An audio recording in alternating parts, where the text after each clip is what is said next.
আসসালামু আলাইকুম। কেমন আছেন আপনারা? আলহামদুলিল্লাহ, আমি কিন্তু আজকে খুব ভালো আছি। বহু বছর পর নানি বাড়িতে এসেছি, বহু বছর পরে আলহামদুলিল্লাহ আল্লাহর আমাদের নানি বাড়িতে এসে আমি খুব ভালো আছি। এখন নাতি দিয়ে আসলো, কিছু তো খাওয়ালেন না আপনারা, এটা কেমন ভালো কথা হইলো? তাহলে একটা জিনিস দিতে হবে নাতিকে। নাতি যে আসছে, নাতিকে কিছু দিতে হবে না? কি দিবে নানি বাড়ির লোক? হ্যাঁ, ভোট দেবেন। কিসে ভোট দেবেন? ধানের শীষে। প্রিয় ভাই বোনেরা, উপস্থিত মুরব্বীবর্গ, মা বোনেরা, আজকের এই বিশাল নির্বাচনী জনসভায় আমরা সকলে এখানে একত্রিত হয়েছি। কেন একত্রিত হয়েছি আমরা? এই যে সামনের 12 তারিখে যে নির্বাচন অনুষ্ঠিত হবে, সেই নির্বাচনে বহু বছর পরে এই বাংলাদেশের মানুষ তাদের রাজনৈতিক অধিকার প্রয়োগ করবে। এই যে বললাম, এই মঞ্চের পাশে 13টি পরিবারের সদস্য এখানে বসে আছে। এই মানুষগুলোর স্বজনরা এই অধিকার অর্জনের জন্য, বাংলাদেশের মানুষের অধিকার অর্জনের জন্য নিজের জীবন উৎসর্গ করেছিল। গত 16 বছরে আমাদের বহু নেতাকর্মী অত্যাচার নির্যাতনের শিকার হয়েছিল বাংলাদেশের মানুষের এই রাজনৈতিক অধিকার অর্জনের জন্য। আজ আমাদের সামনে এই আল্লাহর রহমতে এই সুযোগ এসেছে। আজ আল্লাহর রহমতে আমাদের সামনে এই সুযোগ এসেছে। আজকে আমরা এই এলাকার যত মানুষ আছে, সে মুসলমান হোক, হিন্দু হোক, আদিবাসী হোক, খ্রিস্টান হোক, বৌদ্ধ হোক, সকলে মিলে আজকে 12 তারিখে আমরা এই আগামী 12 তারিখে আমরা আমাদের রাজনৈতিক অধিকার প্রয়োগ করব। এখন প্রিয় ভাই বোনেরা, এই যে রাজনৈতিক অধিকার প্রয়োগ করব, শুধু ভোট দিলেই হবে না। এই নির্বাচন হতে হবে। আমাদের আরেকটি লক্ষ্য বা উদ্দেশ্য আছে এই নির্বাচনের। কি সেটি? সেটি হলো দেশ পুনর্গঠনের নির্বাচন। বিগত 16-17 বছর ধরে এই এলাকা সহ, দিনাজপুর এলাকা সহ, সমগ্র উত্তরাঞ্চল সহ সমগ্র বাংলাদেশের মানুষকে তাদের অধিকার থেকে বঞ্চিত করা হয়েছিল। তাদেরকে তাদের ন্যায্য অধিকার থেকে বঞ্চিত করা হয়েছিল। সমগ্র বাংলাদেশে বঞ্চিত করা হয়েছিল। তরুণ সমাজ, যুবক সমাজের নারীদের অধিকার থেকে নারীদেরকে বঞ্চিত করা হয়েছিল। তরুণ সমাজ, যুবক সমাজের সদস্য, তাদের কর্মসংস্থানের ব্যবস্থা ঠিক মতন করা হয়নি। এলাকার ঠিক মতন উন্নয়ন করা হয় নাই। মিল ফ্যাক্টরি স্থাপন করা হয় নাই। বাংলাদেশের ভবিষ্যৎ সন্তান যারা, তাদের শিক্ষার ব্যবস্থা ঠিকভাবে করা হয় নাই। এলাকার রাস্তাঘাটে ঠিকভাবে পুনর্নির্মাণ করা হয় নাই, মেরামত করা হয় নাই। হাসপাতালগুলোতে ঠিক মতন ডাক্তারের ব্যবস্থা করা হয় নাই। স্কুল কলেজগুলোতে ঠিক মতন শিক্ষকদের ব্যবস্থা করা হয় নাই। প্রিয় ভাই বোনেরা, এই অবস্থার পরিবর্তন করতে হবে। আপনারা কি অবস্থার পরিবর্তন করতে চান? তাহলে প্রিয় ভাই বোনেরা, আমরা অতীতে দেখেছি ধানের শীষ যতবার দেশ পরিচালনার দায়িত্বে ছিল, ধানের শীষ চেষ্টা করেছে যে এলাকার উন্নয়ন করতে, স্কুল কলেজ, রাস্তাঘাট, মসজিদ, মাদ্রাসা নির্মাণের চেষ্টা করেছে। ধানের শীষ চেষ্টা করেছে কিভাবে নারীদের শিক্ষার ব্যবস্থা করা যায়। ধানের শীষ চেষ্টা করেছে কিভাবে বেকারদের কর্মসংস্থানের ব্যবস্থা করা যায়। প্রিয় ভাই বোনেরা, এই দিনাজপুর অঞ্চলকে সমগ্র বাংলাদেশ জানে কৃষি প্রধান দেশ হিসাবে, কৃষি প্রধান এলাকা হিসাবে, তাই তো নাকি?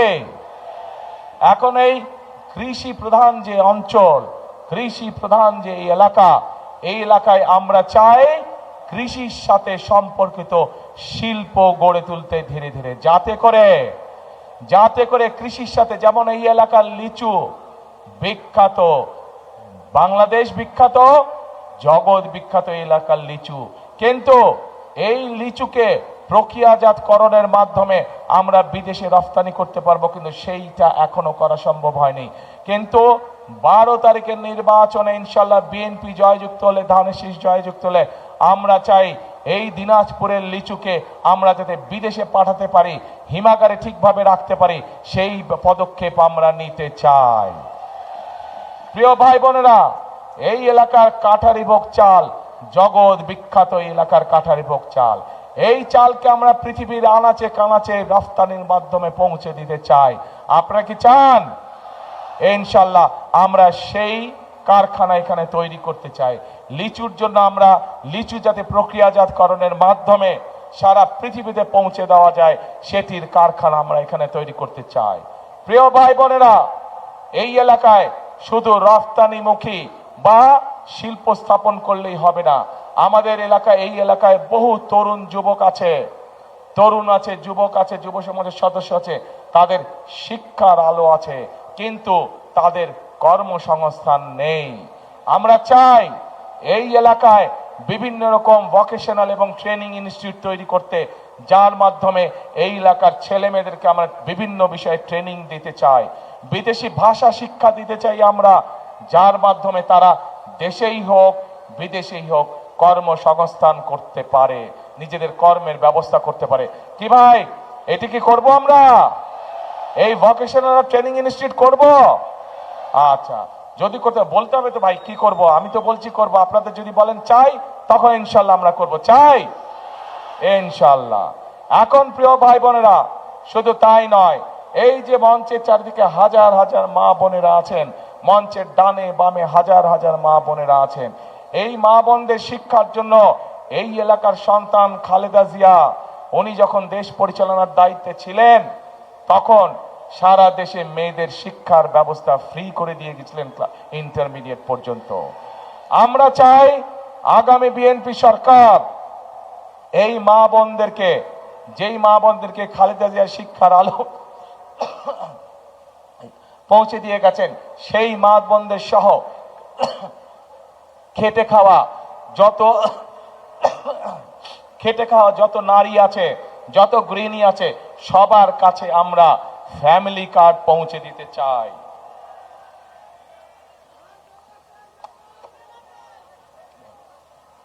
সকল মা বোনদের কাছে আমরা ফ্যামিলি কার্ড পৌঁছে দিতে চাই, এবং এই ফ্যামিলি কার্ডের মাধ্যমে আমরা প্রতি মাসে মা বোনদের কাছে সরকার থেকে একটি নির্দিষ্ট পরিমাণ সহযোগিতা পৌঁছে দিতে চাই, যার মাধ্যমে তারা অর্থনৈতিকভাবে ধীরে ধীরে স্বাবলম্বী হয়ে উঠতে পারে।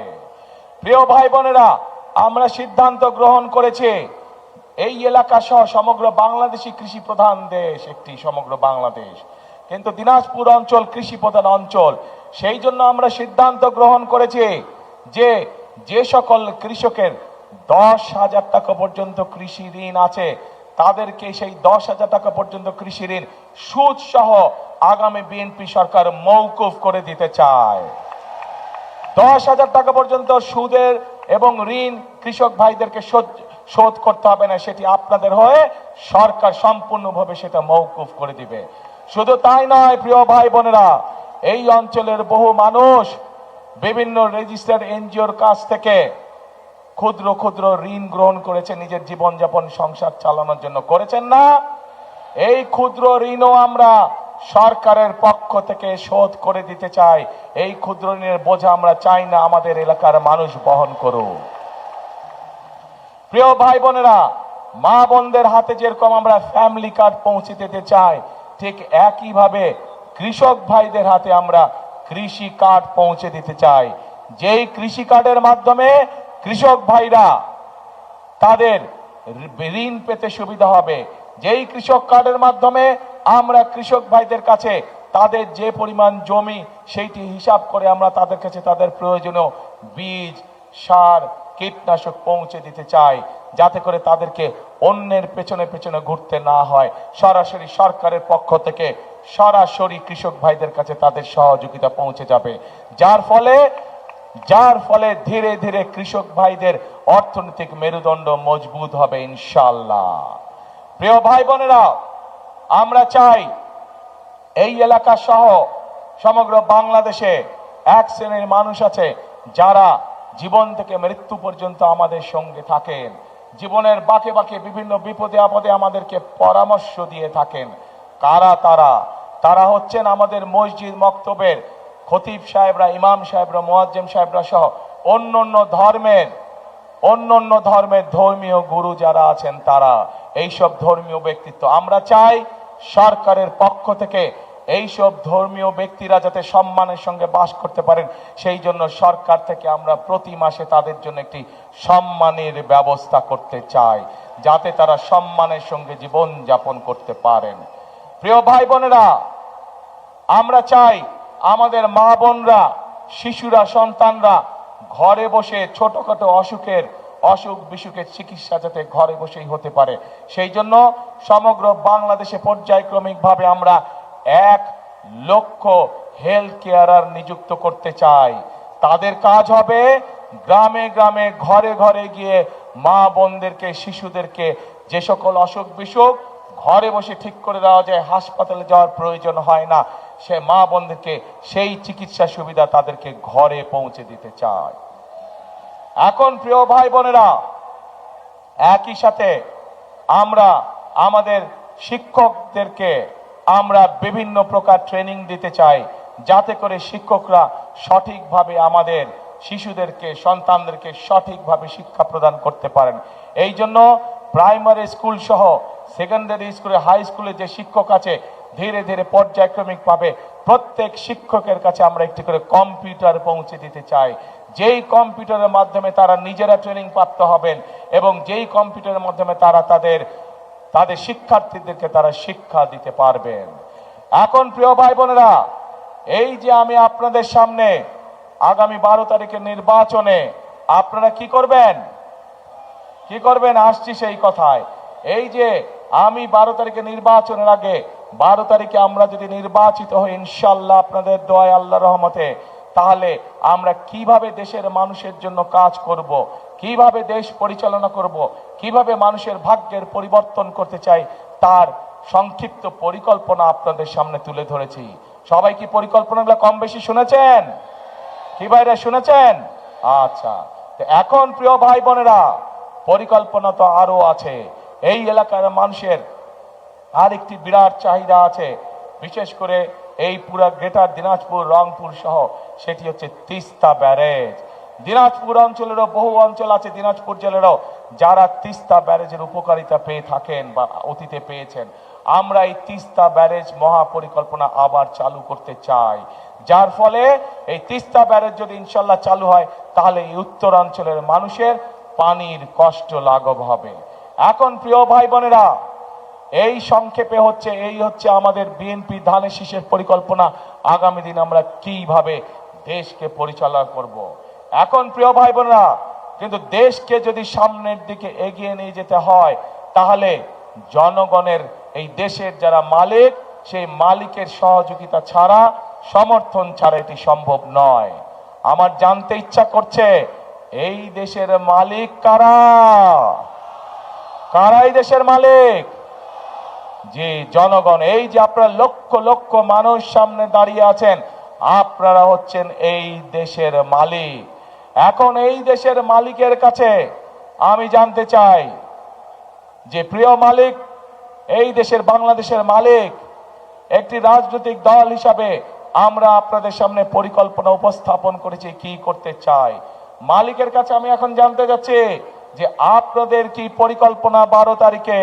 পরিকল্পনা কি নিয়েছেন আপনারা? কি করবেন 12 তারিখে? কি করবেন? বুঝি না। কি ধানের শীষ?